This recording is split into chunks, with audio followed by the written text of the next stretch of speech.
Hello दोस्तों, स्वागत है आपका हमारे YouTube channel study for exam and knowledge में। अगर आप चैनल पर नए तो प्लीज़ चैनल को सब्सक्राइब कर लें।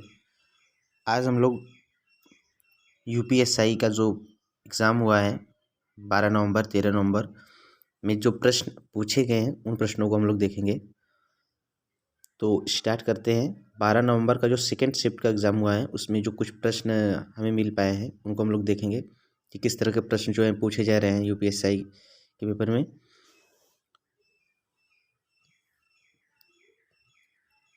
तो पहला प्रश्न जो पहला प्रश्न पूछा गया है सेकेंड शिफ्ट में 12 नवंबर को जो एग्ज़ाम हुआ है कि 57वां संशोधन अधिनियम किससे संबंधित है। 57वां संशोधन अधिनियम किससे संबंधित है? तो यह 2011 में हुआ था। 57वां संशोधन अधिनियम, यह जो संशोधन हुआ था 2011 में हुआ था। तो यह सब जो संशोधन है यह संबंधित है सहकारी समितियों के संवैधानिक दर्जा तथा संरक्षण दिया गया है। इस संशोधन के द्वारा सहकारी समिति बनाने के अधिकार को मौलिक अधिकार बनाया गया है इस संशोधन के द्वारा। दूसरा प्रश्न पूछा गया था अनुच्छेद 40 किससे संबंधित है? तो अनुच्छेद 40 जो आर्टिकल्स 40 है यह संबंधित है राज्य में ग्राम पंचायतों के संगठन के लिए। राज्य ग्राम पंचायतों का संगठन करने के लिए कदम उठाएगा और उनको ऐसी शक्तियां और प्राधिकरण प्रदान करेगा जो उन्हें शासन की इकाई के रूप में कार्य करने योग्य बनाने के लिए आवश्यक हो। यह संविधान के भाग 11 में वर्णित है जो आर्टिकल 243 से लेकर के 243 ओ में इसके बारे में बताया गया है।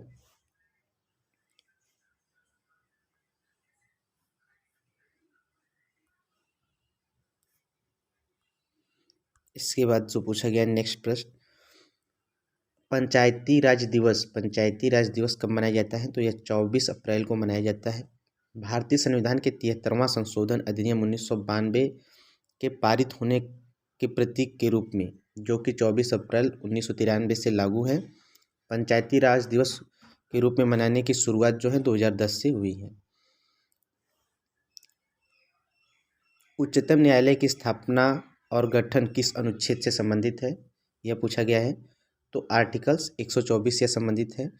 कौन सी राजस्थानी बोली नहीं है? कौन सी बोली राजस्थानी नहीं है? तो ऑप्शन जो था मेवाड़ी, मारवाड़ी, बुंदेली और मालवी। तो यहाँ पे बुंदेली जो है भारत की एक विशेष क्षेत्र में बोलने जाने वाली भाषा है, यानी ये बुंदेलखंड में बोली जाती है। तो यह जो है राजस्थानी बोली नहीं है। राज्यसभा के सदस्यों की न्यूनतम आयु कितनी होनी चाहिए? तो राज्यसभा के सदस्यों की न्यूनतम आयु जो होनी चाहिए और 30 वर्ष होनी चाहिए। राज्यसभा की अगर सीटों की बात की जाए तो सबसे अधिक उत्तर प्रदेश में है, उसके बाद महाराष्ट्र में, उसके बाद तमिलनाडु में है। लोकसभा की जो सीटों की संख्या है वो 530 है। भारत के राज्यों का प्रतिनिधित्व करता है और 20 सदस्य अपनी आबादी के आधार पर केंद्र शासित प्रदेशों के लोगों का प्रतिनिधित्व करते हैं। यानी जो 530 सीटें हैं इसमें से 20 सदस्य जो होते हैं वह अपनी आबादी के आधार पर केंद्र शासित प्रदेशों के लोगों का प्रतिनिधित्व करते हैं। लोकसभा के सदस्यों के बनने की जो न्यूनतम आयु है वो 25 वर्ष, जबकि राज्यसभा के सदस्य के बनने की न्यूनतम आयु 30 वर्ष है। राष्ट्रीय आपातकाल का वर्णन किस अनुच्छेद में है? तो यह राष्ट्रीय आपातकाल का वर्णन अनुच्छेद 352 में है। भारत के आपातकाल जर्मनी के संविधान से लिया गया है। 3 प्रकार के आपातकाल के बारे में बताया गया है आर्टिकल 352 में राष्ट्रीय आपातकाल, आर्टिकल 356 में राज्य आपातकाल और आर्टिकल 360 में वित्तीय आपातकाल के बारे में बताया गया है। मोटर वाहन संशोधन अधिनियम 2019 के अनुसार 18 वर्ष के नीचे के बालकों को गाड़ी चलाने का अर्थदंड कितना होगा? तो जो अर्थदंड होगा वह 25,000 रुपये है। कुछ और देख लेते हैं। सीट बेल्ट नहीं पहनने पर जो अर्थदंड देना है वह है 10,000 रुपये।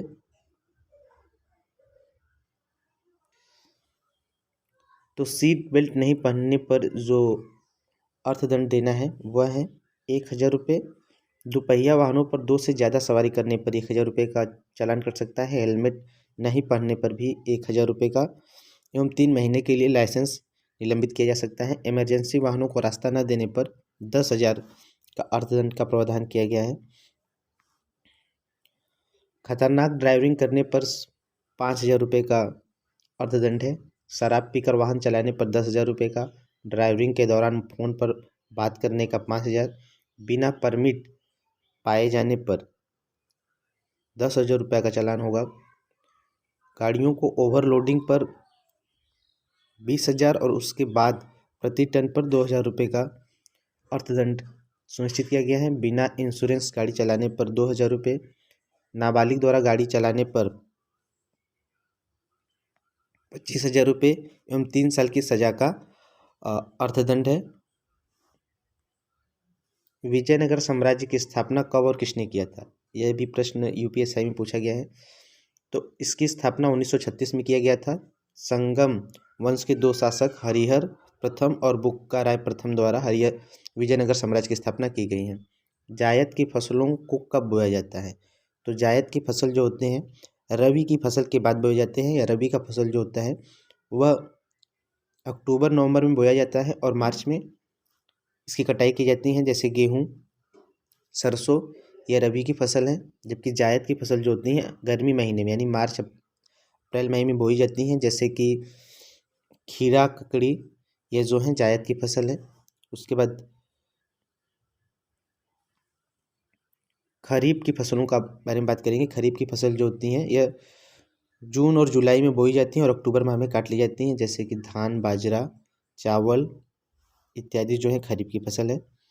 राज्य लोक सेवा आयोग के सदस्यों की नियुक्ति कौन करता है? तो राज्य लोक सेवा आयोग की नियुक्ति राज्यपाल करता है, जबकि लोक सेवा आयोग की नियुक्ति जो है राष्ट्रपति के द्वारा किया जाता है।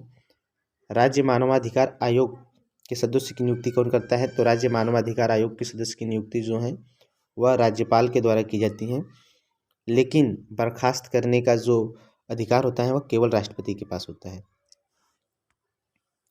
राष्ट्रपति के निर्वाचन की नीति क्या है? तो राष्ट्रपति की निर्वाचन की नीति जो है संसद के दोनों सदस्यों के सदस्य, लोकसभा और राज्यसभा के निर्वाचित सदस्य, इसमें मनोनीत सदस्य भाग नहीं लेते हैं, इसमें मनोनीत सदस्य भाग नहीं लेते हैं। तो यहाँ पे जो यह हो जाएगा संसद के दोनों सदनों के निर्वाचित सदस्य यानी लोकसभा और विधानसभा, लोकसभा, राज्यसभा और विधानसभा के निर्वाचित सदस्य राष्ट्रपति के चुनाव में भाग लेते हैं। इसका जो चुनाव प्रणाली है वह एकल संक्रमणी मत के द्वारा किया जाता है, जो अनुच्छेद 55 में वर्णित है।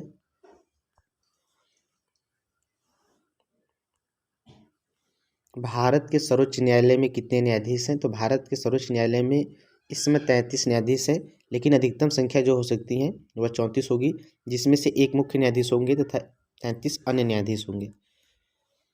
केंद्रीय चिड़ियाघर प्राधिकरण का गठन किस अधिनियम के तहत किया गया है? तो वन्यजीव संरक्षण अधिनियम 1972 के धारा 38A के तहत किया गया है। केंद्रीय चिड़ियाघर के प्राधिकरण की स्थापना 1992 में की गई है।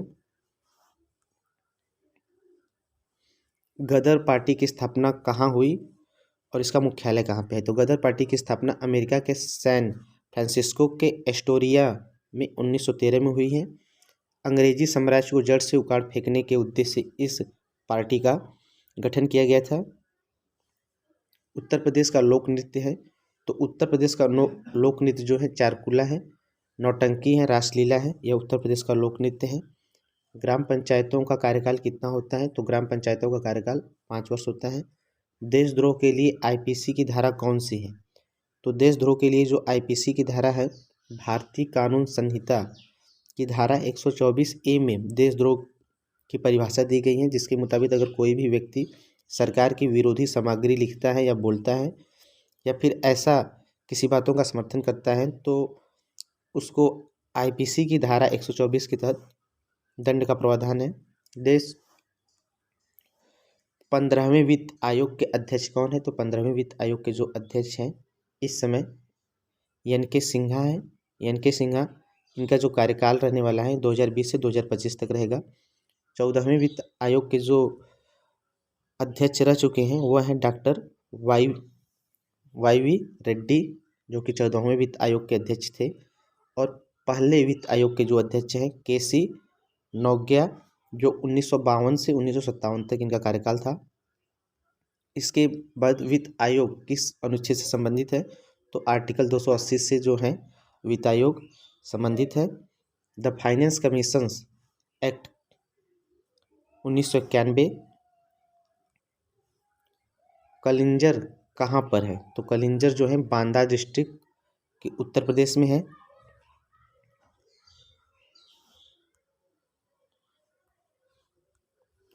भारत का पहला ग्रीन हाइड्रोजन प्लांट कहाँ पर स्थापित किया गया है? तो यह मथुरा में स्थापित किया गया है। भारत का सबसे बड़ा तेल refining company Indian oil corporation limited देश का पहला ग्रीन हाइड्रोजन प्लांट मथुरा में स्थापित करेगी। मधुशाला के लेखक कौन है? तो हरिवंश राय बच्चन जो है मधुशाला के लेखक है। नागरिकता के किस भाग में नागरिकता का उल्लेख है? तो नागरिकता के भाग सेकंड में नागरिकता का उल्लेख है। पहले में संघ एवं उसके राज्य क्षेत्र, दूसरे में नागरिकता के बारे में प्रावधान किया गया है। भाग थर्ड में मूलभूत अधिकार के बारे में बात कही गई है। भाग फोर्थ में राज्य के नीति निर्देशक तत्व के बारे में बताया गया है।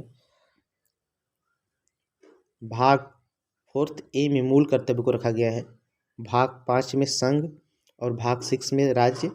भाग 7 में संविधान संशोधन अधिनियम 1956 को निश्चित किया गया है। भाग 8 में संघ और राज्य क्षेत्र को रखा गया है। भाग 9 में पंचायत के बारे में बात कही गई है। भाग 9 के ए में नगर पालिकाओं के बारे में बात कहा गया है। भाग 10 में अनुसूचित और जनजाति क्षेत्र के बारे में बात कही गई है। भाग 11 में संघ एवं राज्य क्षेत्र के बीच के संबंध को बताया गया है। भाग 12 में वित्त, संपत्ति एवं संविदाएं के बारे में बात कही गई है। इसके बाद नेक्स्ट है 1973 में केशवानंद भारती बनाम केरल राज्य किससे संबंधित है? तो 1973 में जो जजमेंट आया था केशवानंद भारती बनाम केरल राज्य के संबंध में, तो इसमें संविधान के मूल ढांचे के बारे में बात कहा गया था। संविधान के मूल ढांचे के बारे में इसमें बात कही गई थी।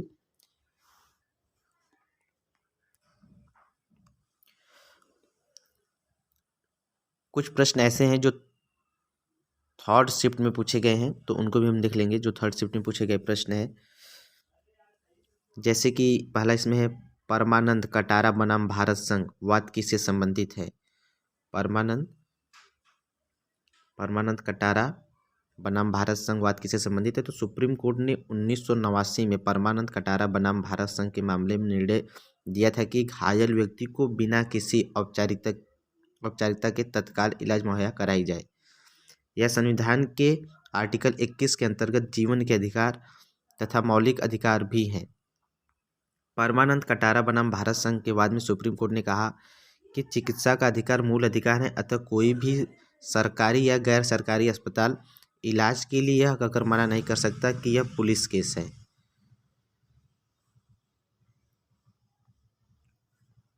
बच्चन सिंह बनाम पंजाब राज्य वाद में क्या कहा गया था? तो बच्चन सिंह बनाम पंजाब राज्य 1980 में भारत के उच्चतम न्यायालय की संवैधानिक पीठ के फैसले के अनुसार भारत में विरल से विरल मामलों में ही मौत की सजा देने के प्रावधान के बारे में कहा गया था। किस वाद में? बच्चन सिंह बनाम पंजाब राज्य वाद में। मेनका गांधी बनाम संघ 1978 वर्ष 1977 में मेनका गांधी का पासपोर्ट वर्तमान सत्तारूढ़ जनता पार्टी के सरकार द्वारा जब्त कर लिया गया था। इसके जवाब में उन्होंने सरकार के आदेश को चुनौती देने के लिए सुप्रीम कोर्ट में एक याचिका दायर की, जिसमें न्यायालय ने भारत के संविधान के 21 की व्याख्या काफ़ी विस्तार से की है। मार्च 2021 में संयुक्त राष्ट्र महासभा द्वारा किस वर्ष को अंतर्राष्ट्रीय मोटा अनाज वर्ष घोषित किया गया है? तो 1923 को मोटा अनाज का वर्ष घोषित किया गया है। भारत की ओर से इस प्रस्ताव को सर्वसम्मति से स्वीकार कर लिया गया है, जिसके तहत इस प्रस्ताव को 70 से अधिक देशों ने समर्थन किया है। तो भारत ने इस प्रस्ताव को पेश किया था, जिसको 70 से अधिक देशों ने इसका समर्थन प्राप्त हुआ है। तो वर्ष 2023 को मोटे अनाज का वर्ष घोषित किया गया है। राष्ट्रपति पर महाभियोग किस अनुच्छेद के तहत लगाया जा सकता है? तो आर्टिकल 61 के अनुसार, यानी आर्टिकल 61 के अनुसार राष्ट्रपति के द्वारा संविधान का अतिक्रमण किए जाने पर उनके विरुद्ध महाभियोग चलाया जा सकता है। राष्ट्रपति के विरुद्ध महाभियोग संसद द्वारा चलाई जाने वाली एक अर्ध न्यायिक प्रक्रिया है। महाभियोग वे प्रक्रिया है जिसका इस्तेमाल राष्ट्रपति और सुप्रीम कोर्ट या हाई कोर्ट के जजों को हटाने के लिए किया जाता है। बलवंत मेहता समिति किससे संबंधित है? तो बलवंत मेहता समिति त्रिस्तरीय पंचायत के गठन से संबंधित है, जो कि एक ग्राम स्तर का पंचायत और ब्लॉक स्तर का पंचायत और जिला स्तर के पंचायत के बारे में बात कहा गया था इस समिति के द्वारा। 2 अक्टूबर 1959 को राजस्थान के नागौर जिले में तत्कालीन प्रधानमंत्री जवाहरलाल नेहरू द्वारा देश के त्रिस्तरीय पंचायत का उद्घाटन सर्वप्रथम किया गया था। बलवंत राय मेहता समिति का गठन पंचायती राज व्यवस्था को मजबूती प्रदान करने के लिए 1956 में किया गया। बलवंत राय मेहता के अध्यक्षता में किया गया था। इस समिति ने अपनी रिपोर्ट 1957 में प्रस्तुत की थी। समिति की सिफारिशों को 1 अप्रैल 1958 को लागू किया गया। तो जो प्रश्न यहाँ पे पूछे जाते हैं कि इस समिति का गठन कब किया गया था, तो 1956 में किया गया था और इन्होंने अपनी रिपोर्ट 1957 में प्रस्तुत की और यह जो लागू हुआ था 1 अप्रैल 1958 को यह लागू हुआ था। दल बदल विरोधी कानून किस संविधान के संशोधन के तहत पारित किया गया है? तो दल बदल विरोधी कानून जो है यह 1985 में 52वां संविधान संशोधन के माध्यम से प्रस्तुत किया गया है। 69वां संविधान संशोधन किससे संबंधित है? तो 69वां संविधान संशोधन केंद्र शासित प्रदेश दिल्ली को विशेष दर्जा देते हुए उसे राष्ट्रीय राजधानी क्षेत्र बनाया गया है। दिल्ली संघ के राज्य क्षेत्र के लिए विधानसभा के मंत्रिपरिषद का उपबंध भी किया गया है। 101 संविधान संशोधन द्वारा संविधान के किस अनुच्छेद में जीएसटी परिषद का प्रावधान किया गया है? तो आर्टिकल 279 ए में यह प्रावधान किया गया है। राज्यसभा आयोग का गठन कब और इसके प्रथम अध्यक्ष कौन थे? तो राज्यसभा आयोग के प्रथम अध्यक्ष बाल गंगाधर खरे थे, यह पूछा गया था। राष्ट्रपति 1955 में राज्यसभा आयोग का गठन किया गया था। संविधान के 344 में राष्ट्रपति को राज्यसभा आयोग के गठित करने का अधिकार दिया गया है।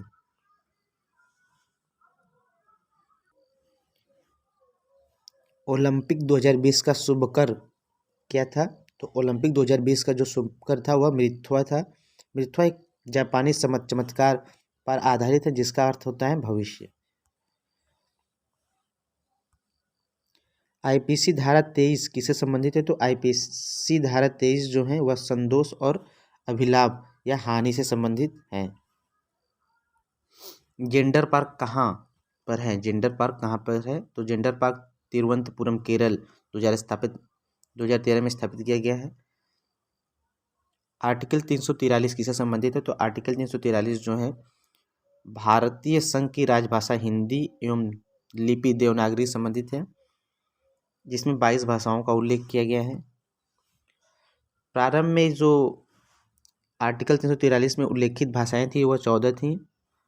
उसके बाद 1967 में 21वें संविधान संशोधन के अधिनियम के द्वारा इसमें सिंधी को जोड़ा गया। उसके बाद कोंकणी, मणिपुर, नेपाली को 1992 में 71वें संविधान संशोधन अधिनियम द्वारा जोड़ा गया है। बोडो, डोंगरी, मैथिली, संथाली को 2003 में 92वें संविधान संशोधन अधिनियम द्वारा जोड़ा गया है। भारत की जनगणना किस सूची का विषय है? तो यह संघ सूची का विषय है। जनहित याचिका के साथ भारतीय न्यायिक व्यवस्था में उत्तरदायित्व की शुरुआत करने का श्रेय किसे है? तो भारत के पूर्व मुख्य न्यायाधीश जस्टिस PN भागवती को यह श्रेय है। रामप्पा मंदिर कहाँ पर है? तो यह रामप्पा मंदिर तेलंगाना में है, जो भगवान शिव को समर्पित है। चीन की संसद को क्या कहा जाता है? तो नेशनल पीपुल्स कांग्रेस चीन की संसद को कहा जाता है। अब बात करेंगे 13 नवंबर को पूछे जाने वाले कुछ प्रश्न जो फर्स्ट शिफ्ट में आए थे। जैसे पहला प्रश्न है, सुनील वात्रा बनाम दिल्ली प्रशासन। सुनील वात्रा बनाम दिल्ली प्रशासन और अन्य केस किससे संबंधित हैं? तो ये जो केस संबंधित हैं सुनील वात्रा बनाम दिल्ली प्रशासन 1978 में इस केस से कैदियों के मौलिक अधिकारों को संरक्षित रखने में मदद की है। सर्वोच्च न्यायालय के मुख्य न्यायाधीश, दूसरा प्रश्न था, न्यायाधीश व अन्य न्यायाधीशों की नियुक्ति कौन करता है? तो सर्वोच्च न्यायालय के मुख्य न्यायाधीश की नियुक्ति, अन्य न्यायाधीशों की नियुक्ति राष्ट्रपति के द्वारा किया जाता है। संविधान के आर्टिकल 124 में यह वर्णित है कि सर्वोच्च न्यायालय के मुख्य न्यायाधीश की नियुक्ति राष्ट्रपति करेगा अन्य न्यायाधीशों की सलाह पर, और जबकि अन्य न्यायाधीश की नियुक्ति राष्ट्रपति मुख्य न्यायाधीश की सलाह पर करेगा। दहेज प्रथा पर रोक कब लगाई गई? दहेज प्रथा पर भारत सरकार ने 1 मई 1961 को दहेज निषेध अधिनियम पारित कर इस पर रोक लगाई है, जिसका उद्देश्य है दहेज लेना और देना दोनों को रोकना है। दहेज न लेना और देना दोनों को रोकना है इस अधिनियम के तहत। गवर्नर लॉर्ड विलियम बेंटिंक की सहायता से 1829 में कानून बनाकर सती प्रथा का उन्मूलन किया गया था। यह प्रश्न पूछा जा सकता है, जो राजा राम मोहन के प्रयासों से यह सफल हो पाया था सती प्रथा।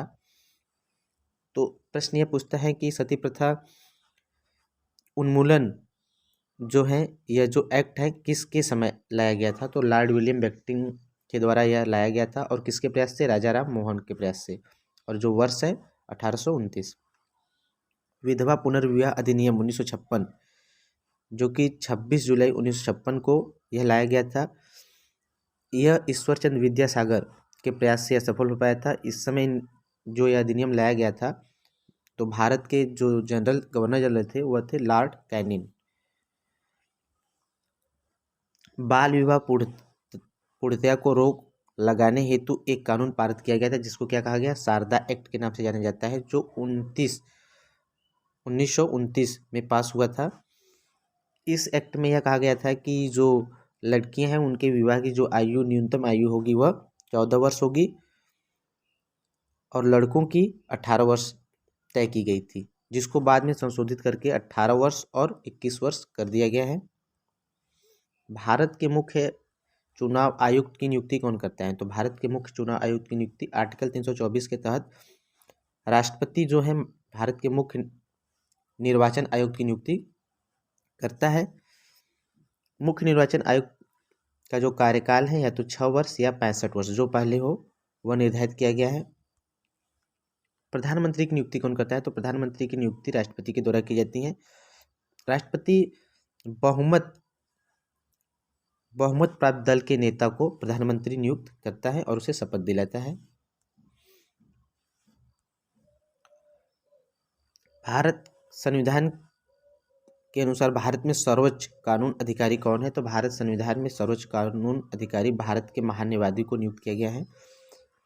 महान्यायवादी भारत सरकार का मुख्य कानूनी सलाहकार है तथा भारतीय सुप्रीम कोर्ट में सरकार का मुख्य प्रमुख वकील है।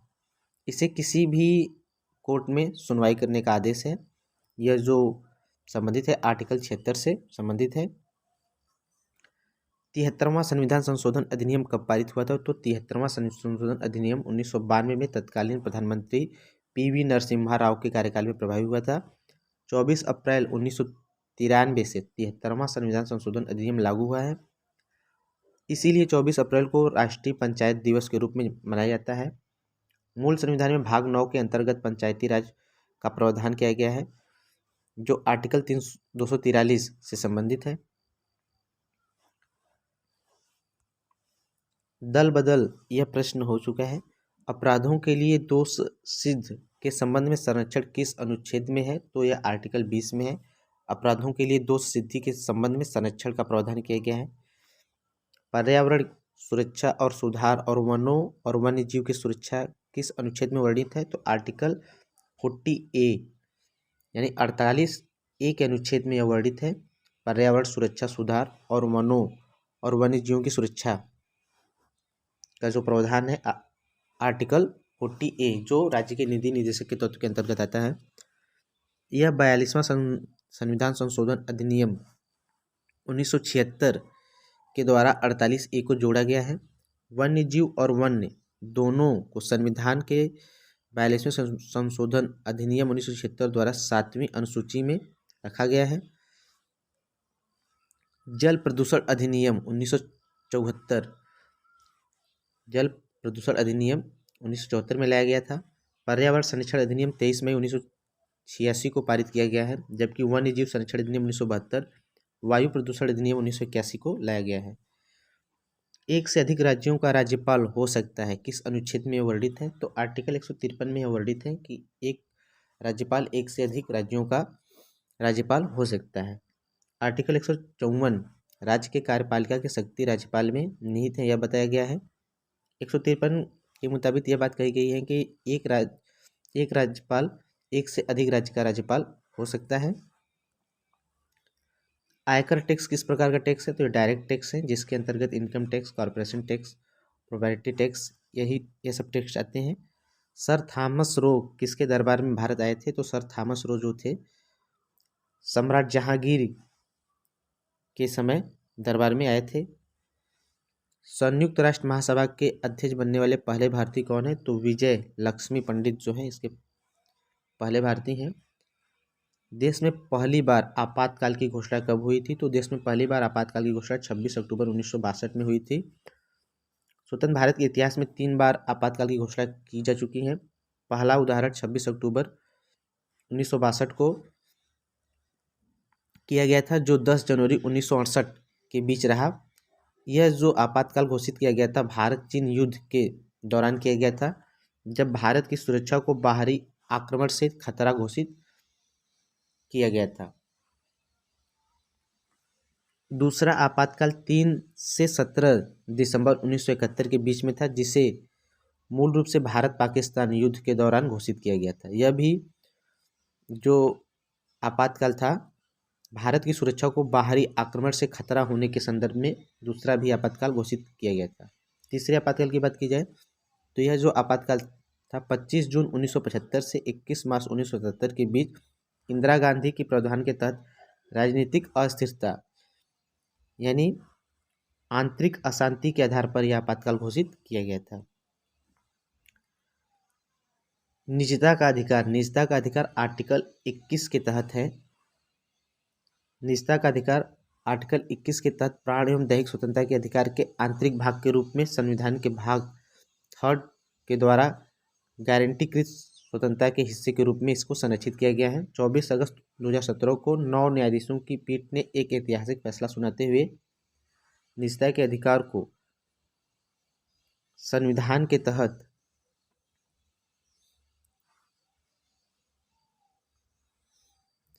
तहत मौलिक अधिकार घोषित किया है। इस निर्णय में न्यायमूर्ति चंद्रचूड़ ने कहा था कि निजता मानव गरिमा का संवैधानिक मूल है। एनीमिया रोग किस विटामिन की कमी से होता है? तो यह एनीमिया जो रोग होता है 3 प्रकार के विटामिन होते हैं, या तो फोलिक एसिड विटामिन कमी से हो सकता है, विटामिन B12 की कमी से हो सकता है, विटामिन 6 की कमी से हो सकता है। विटामिन 12 का रासायनिक नाम है साइनोकोबिलियन, जबकि विटामिन B6 का रासायनिक नाम है पैराडैक्सिन। विटामिन ए की कमी से रतौंधी रोग हो जाता है। इसका जो स्रोत है वह है गाजर मुख्य स्रोत है। विटामिन ए की अधिक मात्रा खतरनाक हो सकती है। विटामिन सी नींबू नारंगी आंवला इसका मुख्य स्रोत है। इसका जो रासायनिक नाम है एस्कॉर्बिक एसिड है। मसूड़ों से खून आना।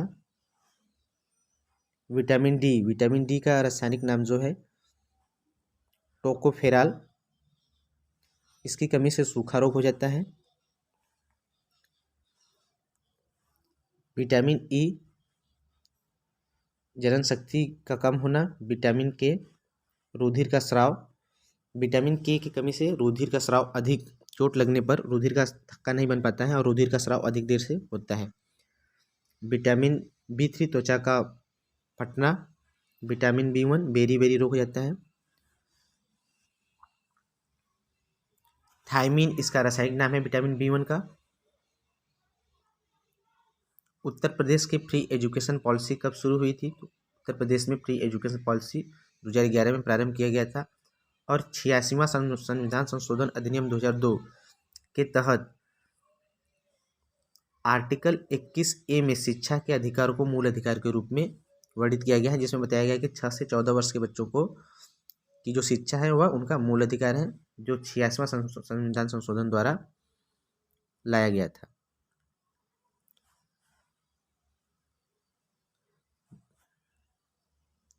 समीपवर्ती सूची में कुल कितने विषय हैं? तो 52 विषय समीपवर्ती सूची में है।